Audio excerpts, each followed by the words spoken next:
Hello, my name is Matthew, and I don't often do tag videos. I love watching them. I find them very enjoyable.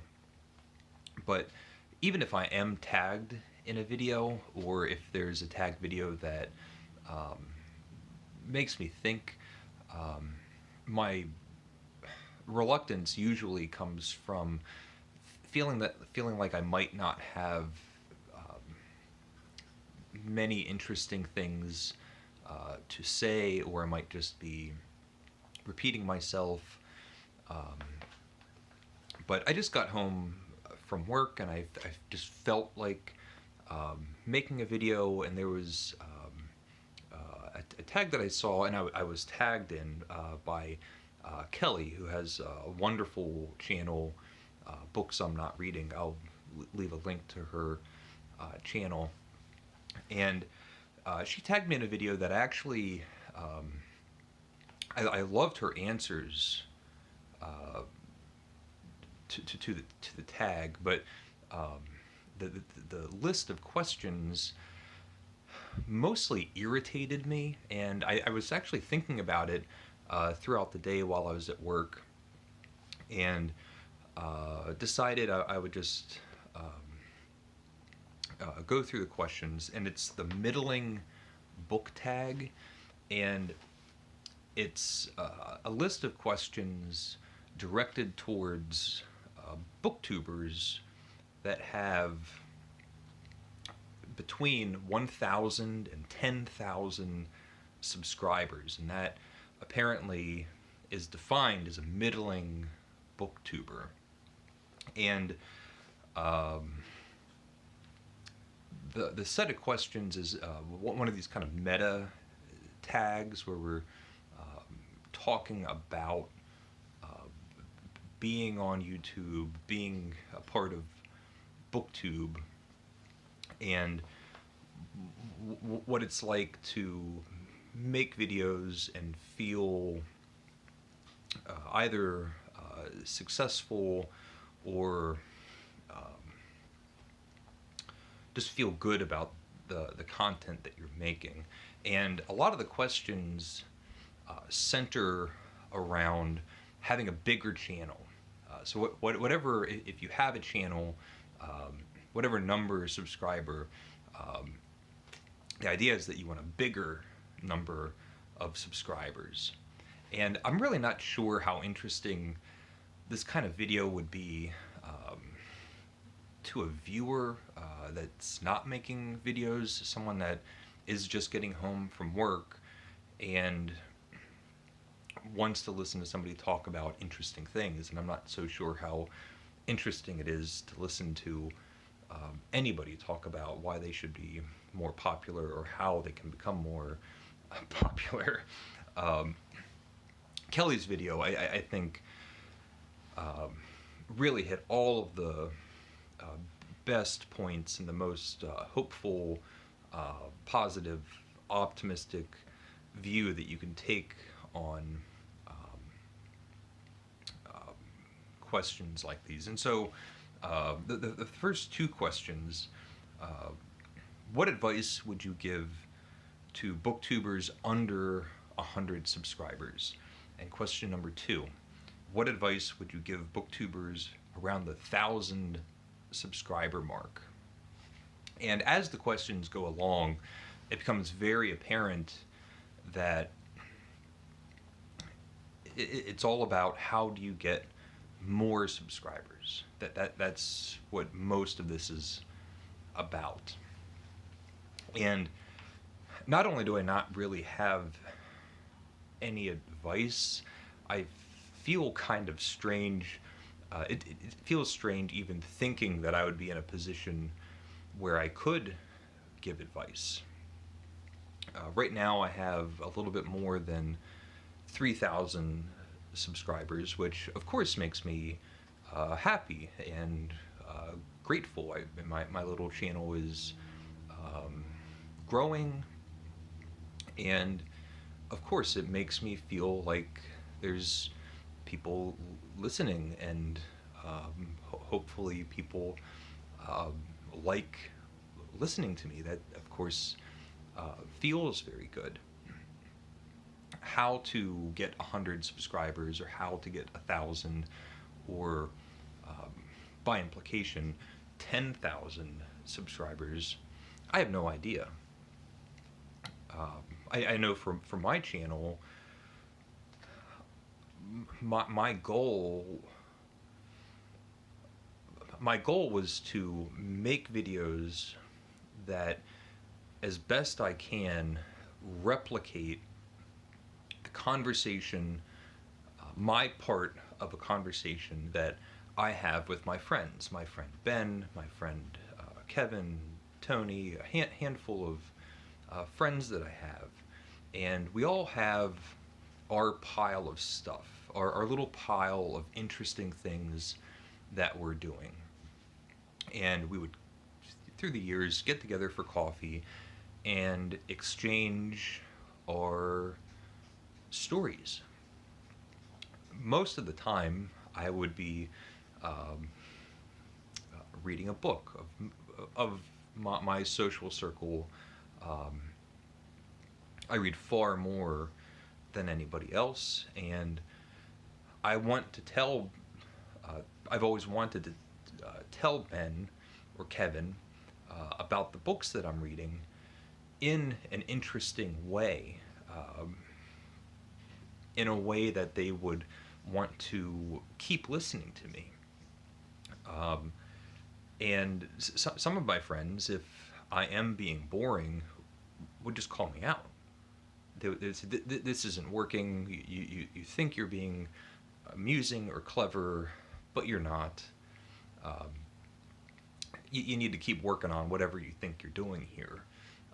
That's, in my mind, a very good sign of a good friend. Someone that would say, "You need to stop, think about it, come back when it's a little bit better." Um, and at some point, my friend Ben, I was telling him about probably a book, but it could have been a TV show or a movie, and said, "You should record this. There would be people that would be interested in this."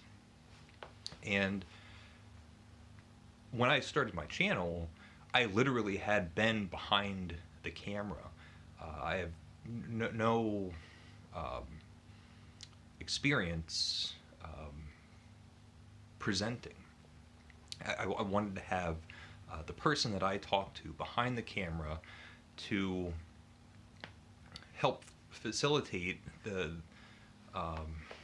natural, easy way that most people behave with their friends. And to this day, when I make videos, I'm making them for Ben or Kevin, or I'll have somebody in mind that I'm talking to. The people that are close to me in my life, that I feel like get my sensibilities and get my sense of humor, and find the things that I'm doing and thinking interesting. And I try to convey that as best that I can. As far as making a channel with the goal of having subscribers, if you have, if you're starting a channel, it's important to have a clear understanding of what your motivations are. If your goal is to have 10,000 subscribers and you want to just get there however you do, then there are things that you can do. You can look at popular channels. You make clickbaity titles and thumbnails, things that are kind of shocking and popping, and maybe you won't really mind being deceptive or putting on a performance. A very optimistic or positive answer that you would give to this kind of question is that you want to enjoy yourself, you want to just try to be yourself and act naturally. And there's a very cynical part of me that thinks, well, there's a lot of people that I've met in my life that would benefit a great deal by not being themselves. In fact, trying the best they can to act as differently from themselves, not just for making videos, but as a whole worldview and life lesson. So, and it works. There's hardly any huge booktubers or YouTubers or anybody on television or in the movies where the secret of their success came from acting naturally. I think acting naturally works really well for these kind of videos that we're making because my favorite videos that I actually watch feel like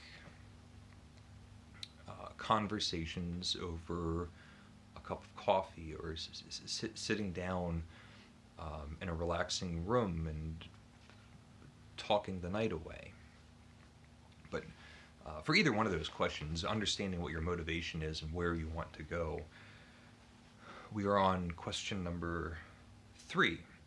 And it's a similar kind of question. What question would you ask a big booktuber? And as the questions go along, and the first 2 that I just went through, the implication is if there's a booktuber that has 100,000 subscribers, the question that I should be thinking about to ask should be something along the lines of, what was your secret? How did you get there? How can I, at my 3,000 subscribers, get to 10,000 or 100,000 subscribers? And I don't know if there's any booktubers that I watch that have much more than 10,000 subscribers,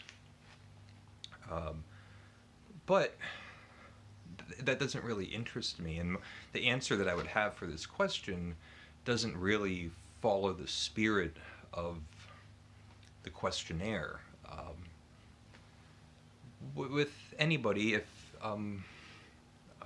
watching their videos and they're talking about books and I have an opportunity to sit with them for a little while, my first question that would come to mind would just be, well, what are you reading?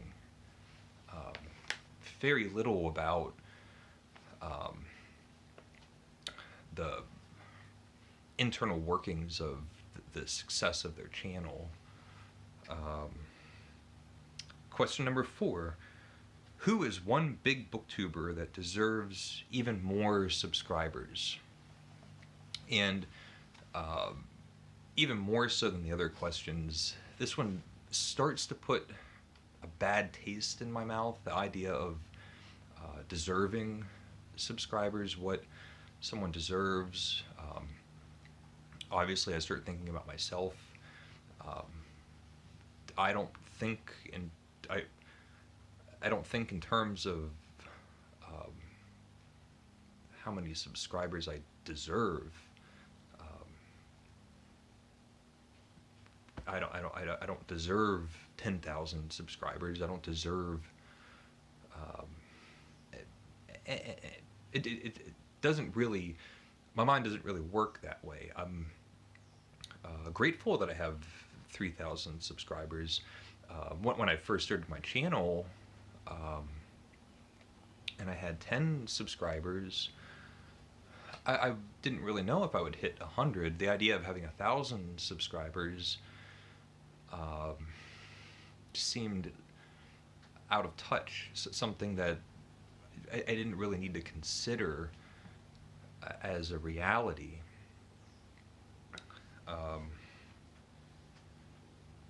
And it's just an odd way of starting a channel in general. The idea that if I can just hit 1,000, or if I can get to 10,000 subscribers, then people will find out how interesting I am, and I just need to have enough people to realize that I am amazing. it's odd. It's an odd way to go about wanting to do anything like this, and any performative practice, and making a video that you're distributing on a platform on YouTube is performative. And in a sense, even though there's a huge distribution, there's always that opportunity that you can have a video that goes viral or it becomes very popular. It's still very much the same thing as deciding that you want to start writing poetry or learn the guitar or sit down and try your hand at painting. If you think that you can sit down for the first time and paint something, and if only enough people could see it, they would realize your genius. It kind of shows how absurd that sort of logic would be. You want to do it because there's something fulfilling and enjoyable about it, not necessarily easy or that you would inherently be very good at it. A lot of booktubers are just naturally comfortable and engaging in front of the camera. But with any sort of practice, it does take time to get better at it.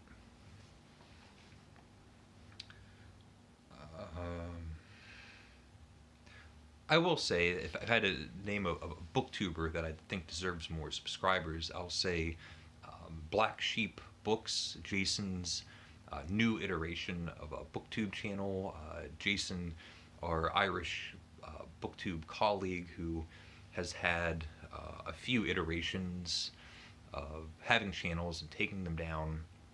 And Jason's one of these people that you can listen to. He'll make 30, 40-minute long videos, and you just become enraptured in what he's saying. 40 minutes go by in the blink of an eye. And I think he has a new channel, but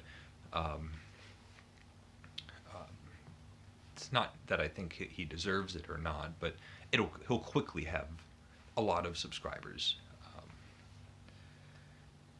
And so this is a question that sort of puts everything else in context to me.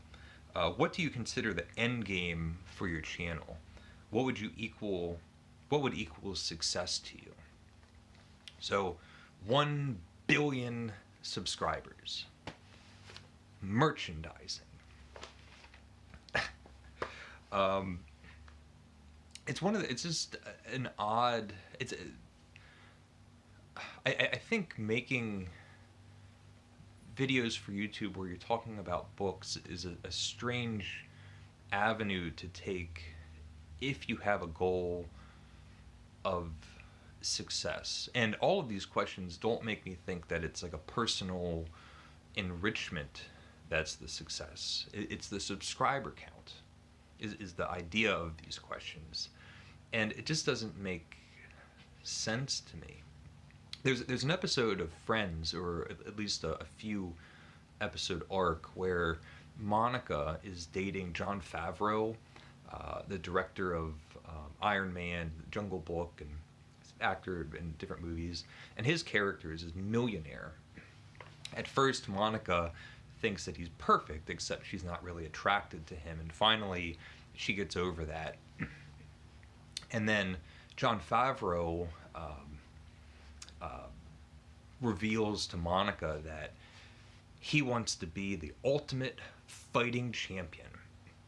So he's succeeded in the intellectual world, and he's succeeded in the business world, and he's succeeded in romance, meeting Monica.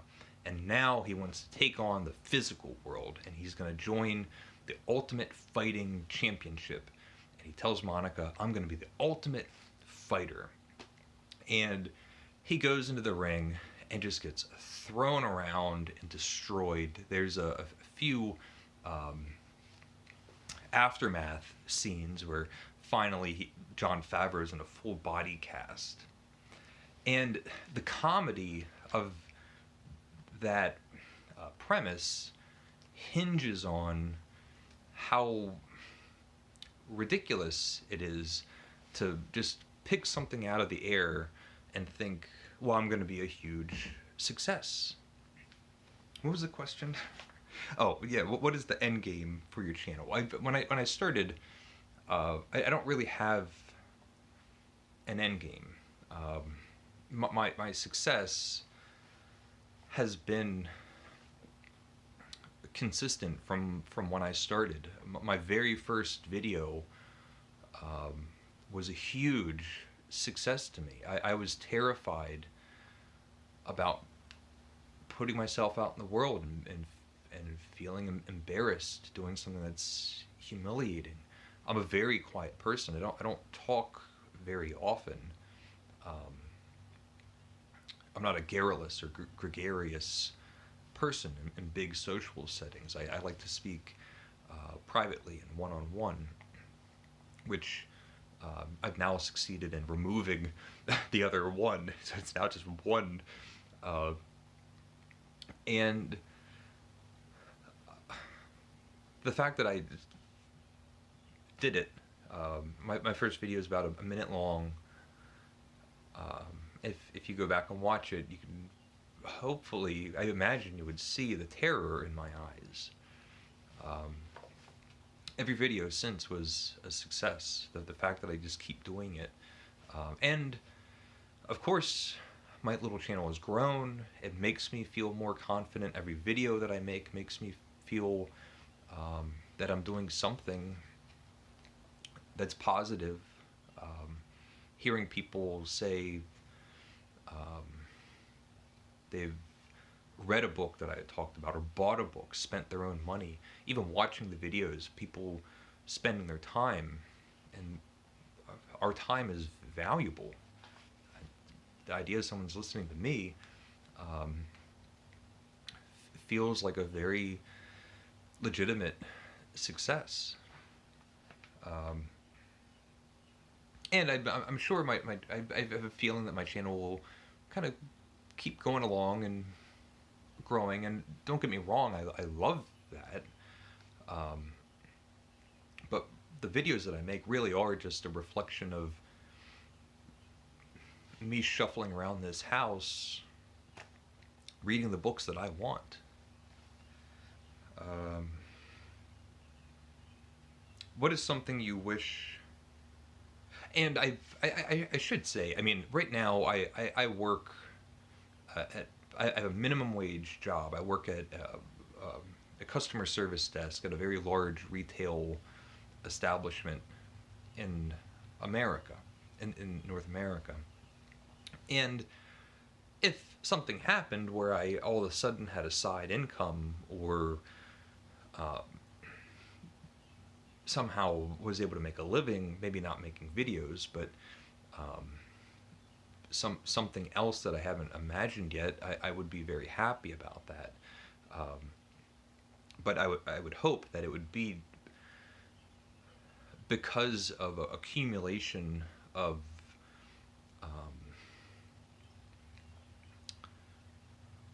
showing my own sensibilities, and instead of the other way around, where I'll do anything I can to get to some point. It's a matter of having just sort of your own ethical standards, and whatever those standards are, whatever works for you.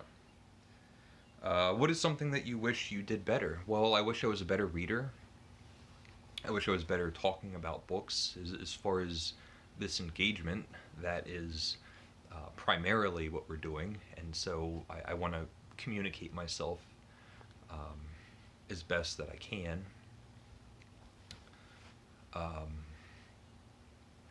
And I mean, I hope that'll be just lifelong.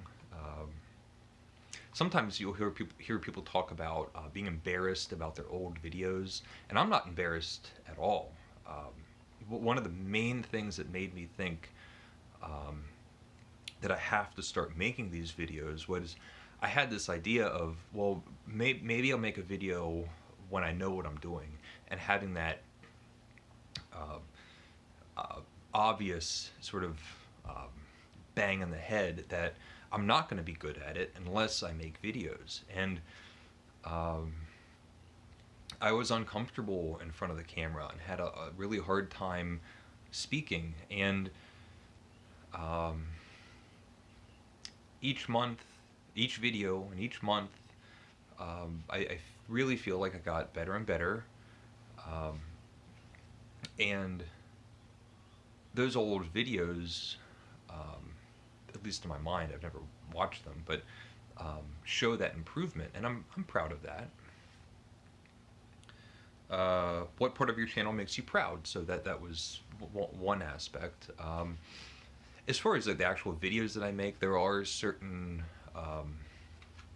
book review videos that I've made where I really feel like I talked about all the things that I was thinking about. I didn't miss out on something hugely obvious, like, you know, not that I did this, but make a video about Moby Dick and forget to mention the whale. Or there's been videos where I go, I can't believe I missed a huge thing because I don't have any notes or anything.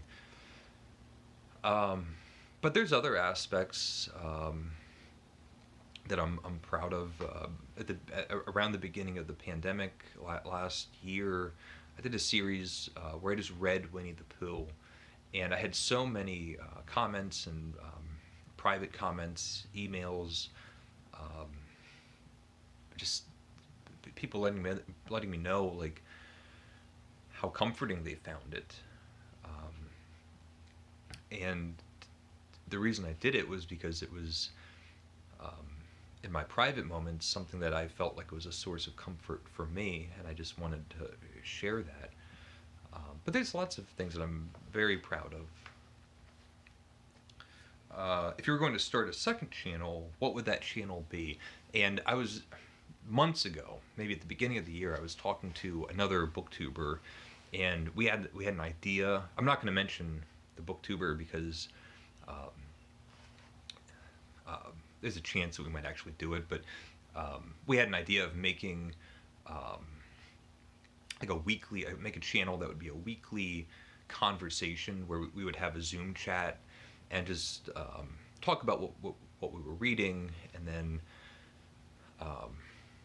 the idea would be to have an engaging conversation, sort of a two-way Friday reads, or those types of videos. And we haven't talked about it in months, but I still think it's a good idea, and maybe as far as making a second channel, it's the only thing I could really think about, aside from Andy and Daphne. There's Andy. I could make a whole channel about Andy and a whole channel about Daphne. There's Daphne. The stars of the show. And that's it. So that's the Middling Book Tag. I don't know if I don't know if any of this was interesting, but I would recommend watching Kelly's. If you're watching this far, Kelly's video is sort of what someone that either wants to start a channel or has a channel. Kelly's video, which I'll link to, is probably much more helpful than anything I said. And tag people. I know. I'm just going, look at this too. I don't know. If you're interested, if there's some qualifications, you have to be between 1,000 and 10,000 subscribers. So I guess if you fall on that mark and you're interested, you're tagged. And that's it. So thank you for watching. Let me know what you think, and leave a comment if you would like, and take care. Look at them. They're gonna get their own channel.